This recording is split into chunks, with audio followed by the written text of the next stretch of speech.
And our next speaker, as you can see, completely embodies him, not just in thought, but also physically. I must say, when I saw the photograph of Dr. Bernard Meyer, I was impressed at the likeness with Mahatma Gandhi, but I was not prepared for this absolutely 100% likeness.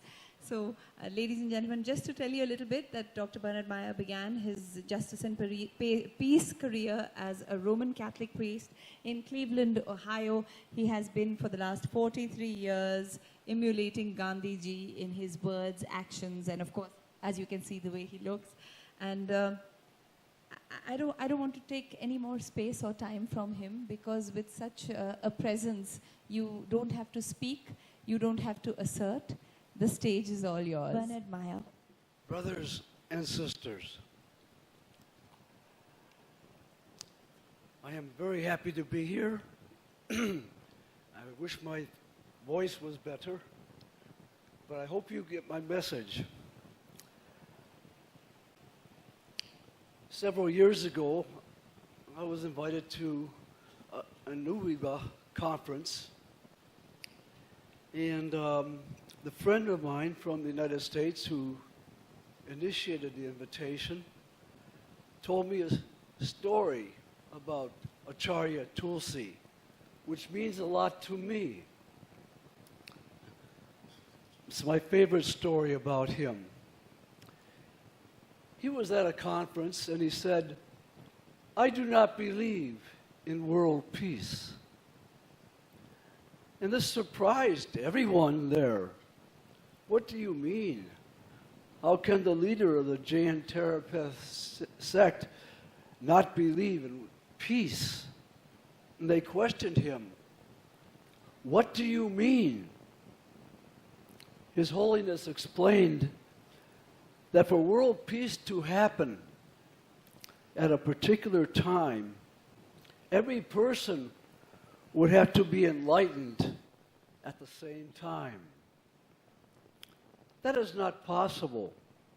Each person becomes enlightened at his or her own time, as consciousness becomes enlightened to truth and reality. My friends, I am going to emphasize where our talk hits the road, where the rubber comes down on the road to make things happen. It was mentioned earlier that the United Nations Conference on Global Climate Change is going on right now in New York City at the United Nations.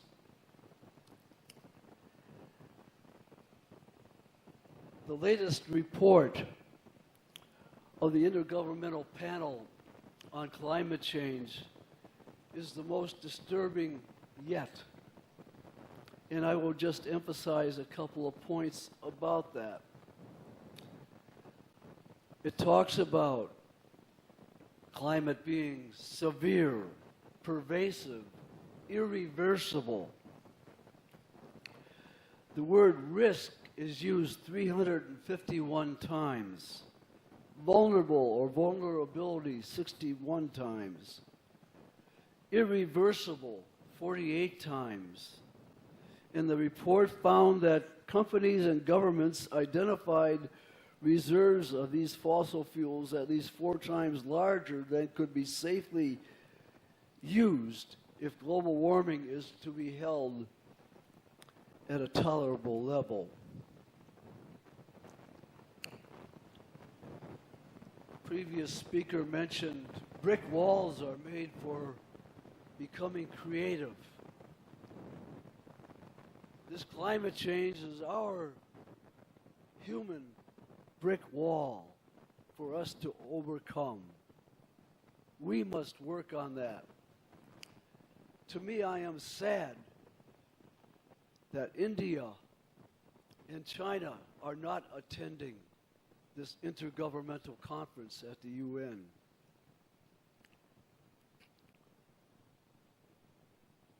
If the Anuvrat movement, the short vows, were in every person's mind and heart, we might have world peace.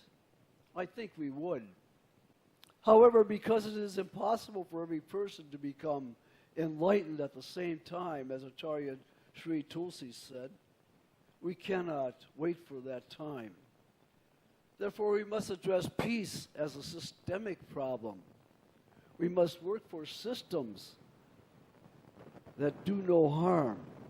We must work to end nuclear weapons and work to prevent the worst effects of climate change.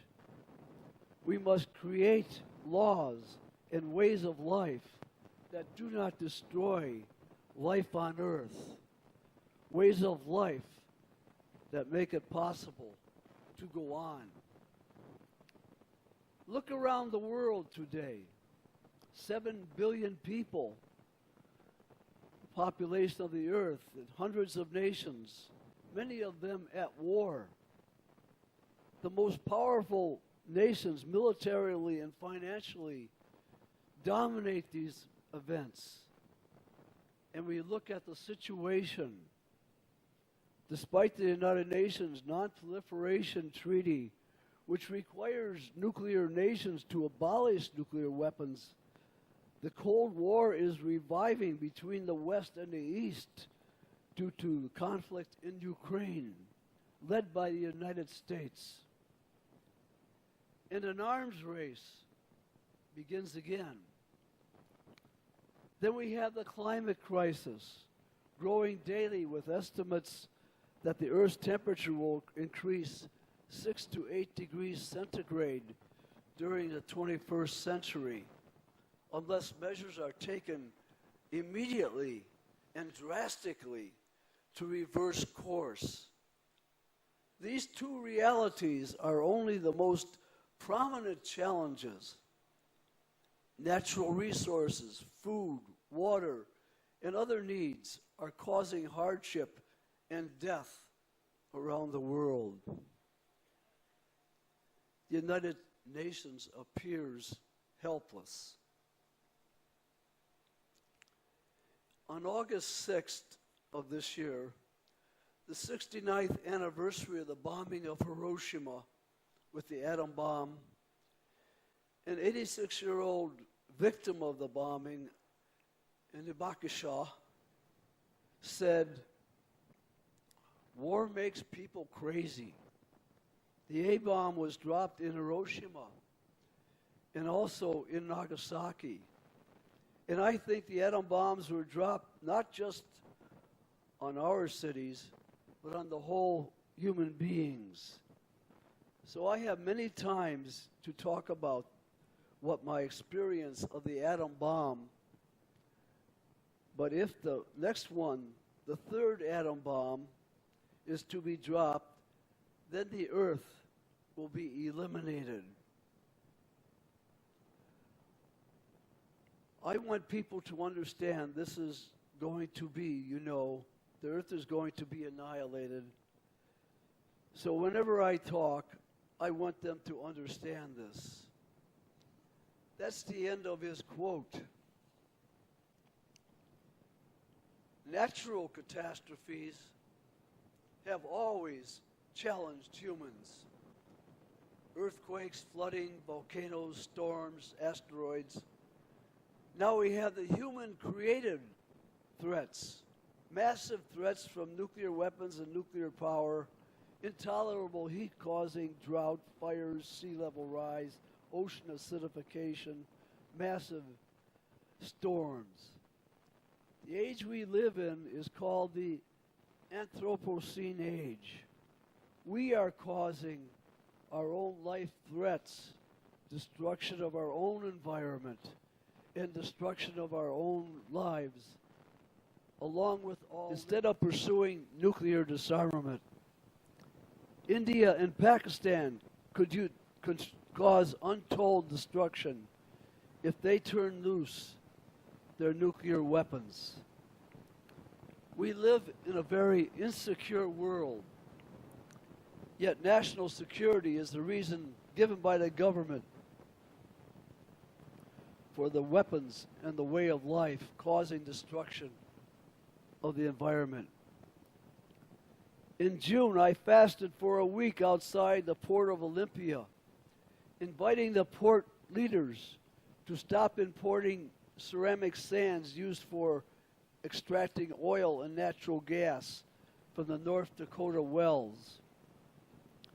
Using oil and natural gas or fossil fuels adds carbon dioxide to the atmosphere. These fossil fuels are making the climate warmer and may lead to the end of life on Earth if we do not stop using them. We must stop using fossil fuels, and yet fossil fuels are everywhere. They not only make cars and planes drive and fly, our clothing, our pharmaceuticals, everything's made out of fossil fuels. We have big brick walls to overcome. So that's my message. I've been studying why humans are violent. What motivates human violence? What are the consequences of human violence? How can we learn to be nonviolent? These are the questions I asked at the start of the first Gulf War in 1991. I cannot answer these questions fully in this address. I will offer you two more major resources for your own study. The first resource is Ernest Becker and the Ernest Becker Foundation. Ernest Becker got the Pulitzer Prize in 1974 for denial of death. Through multidisciplined research, Becker came up with a theory that human primary motivation is immortality, the need of the human conscious to live after physical death. The effect is to deny one's own death. This was a major step beyond Sigmund Freud's theory that humans are motivated by the Oedipal drive. Becker used Otto Rank's insight, which revolved around the trauma of birth and the need to live. Becker collected these insights from theologians, sociologists, psychologists, anthropologists, and other human scientists to develop his insights. And for the last 21 years, the Ernest Becker Foundation has been working with experts who have tested Becker's insights using clinical studies. I think these are most critical in addressing human violence. I add other things. I know my talk has been included in your packets. I encourage you to check them out and study them if you have not already. Thank you for having me. I think this is a very important conference. We must somehow help the world overcome those brick walls. Peace to you. Oh, Marham. Dr. Meyer, thank you so much for those words of yours. And on that note, I think one of the reasons why people are violent, in India we have an expression, papi pet ka sawal hai. What can I do? My stomach is the culprit. But since we're talking about non-violence, we're not going to allow hunger to come in the way of our concentration. We're going to proceed to the next part of this afternoon, which is a quick lunch break. Dr. Tara Sethia has very kindly offered to speak after the lunch break so that her co-delegates do not suffer hunger pangs. And I think we should appreciate and say a quick Om Arham to her for that. So enjoy your lunch, but I will make a humble request. I know it's the first time that we're all going to be together and able to interact, but if we can keep it quite brief and quite quick and come back at 2 o'clock so we catch up on lost time and keep on track with the rest of our exchanges, that would be really nice. So enjoy your lunch and see you soon. 2 o'clock sharp. And by the way, do keep your thoughts going about what will be the declaration of this conference. On the concluding day, we're going to announce it. So during this day 1, day 2, it would be a good idea to start thinking what can the Anuvrat International Conference mean in terms of continuity and in terms of commitment. Thank you.